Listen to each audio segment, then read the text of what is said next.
ये बाय. किती ऊन आहे या. काय ग वेदिका, गावावरून कधी आलीस? हो भाऊजी, या काय आताच उतरलंय. पाचवी बसली ना शिवशाही, थैसून तर उतरलंय. अच्छा. आणि घरचे? घरचे 15 दिवसांनी येतलं. ते कसा कलमहत ना, त्यांना पण बघूक लागतं ना. आता कसा आमच्या कोकणात शिमगो होतो ना, म्हणून सगळे गेलते. पण हैसर आता आमचं काम असा, मग माका कसा थै राहून चालत ना.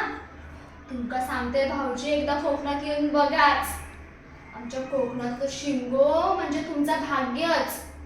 तुमका माहित आमच्या कोकणात घरान देव येतात. आणि आमच्या घरान देव येणं म्हणजे भाग्यच मानलं जातं बघा.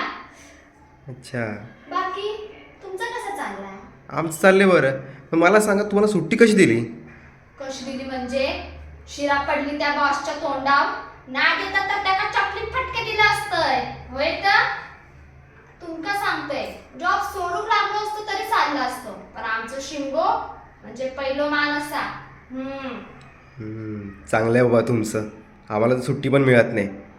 आणि मग गावावरून काय आणलं की नाही? हे हा आंबे आंबे आता आले असतील ना? पडली तुमच्या तोंडावरती आता खायसून आंबे.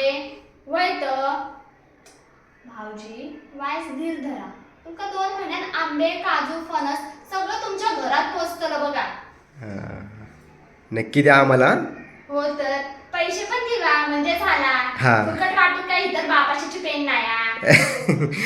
देऊ पैसे देऊ. होय तर. हां, चला मग येतो आता. हां येते आम्ही. हां चल. ऊन म्हणजे लयच हा बघा ना. हो ना. फार चेहरा काळं पडलो.